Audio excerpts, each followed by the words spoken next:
ఖతార్పై Israel దాడి సంచలనంగా మారింది. ఈ దాడిలో అజ్ఞాతంలో ఉన్న Hamas Gaza chief Khalil al Hayya కుమారుడు సహా తమ సభ్యులు 5 కూడా చనిపోయారు. కాల్పుల విరమణ చర్చల మధ్యవర్తులు త్రుటిలో తప్పించుకున్నారని తెలిసింది. ఇక తమ ఆంతరంగిక భద్రతా దళం అధికారి కూడా మృతుల్లో ఉన్నారని ఖతార్ తెలిపింది. నిజానికి ఇజ్రాయెల్ హమాస్ మధ్య సయోధ్యను కుదిర్చేందుకు ఖతార్ అనేకేళ్లుగా ప్రయత్నిస్తోంది. ఈ వ్యవహారంలో ఆ దేశ చొరవను టెల్ అవీవ్ కూడా పలు సందర్భాల్లో స్వాగతించింది.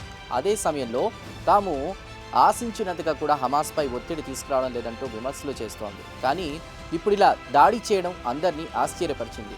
గాజా యుద్ధం మొదలైన తర్వాత ఖతార్లో దాడులు జరగడం ఇది రెండోసారి. ఈ ఏడాది జూన్లో ఇజ్రాయెల్ ఇరాన్ల మధ్య ఉద్రిక్తతల సమయంలో ఖతార్లోని అమెరికా సైనిక స్థావరాలపై ఇరాన్ క్షిపణులు ప్రయోగించింది. లేటెస్ట్గా ఇజ్రాయెల్ హమాస్ ఉగ్రవాదులను మట్టుబెట్టడమే ధ్యేయంగా దాడులకు దిగింది. తీవ్రతరం కూడా చేసింది.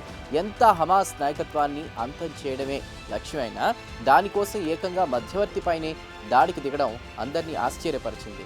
రాజధాని దోహాలో పెద్ద ఎత్తున పేలుళ్ల శబ్దాలు వినిపించాయి. ఇక ఈ దాడిని ఇజ్రాయెల్ ప్రధాని నెతన్యాహు కూడా ధృవీకరించారు.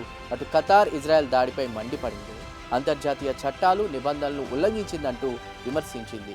అటు జెరూసలంలో సోమవారం 6 ఇజ్రాయెల్ పౌరుల్ని చంపిన ఘటన నేపథ్యంలోనే ఈ దాడి అమలైందని ఇజ్రాయెల్ చెబుతోంది. దీనిపై ముందుగా అమెరికాకు సమాచారం ఇచ్చామని ఇజ్రాయెల్ అంటుంటే, ట్రంప్ మాత్రం తనకు ఈ దాడి గురించి ఏమాత్రం తెలియదని నెతన్యాహు సొంత నిర్ణయమే అని చెబుతున్నారు.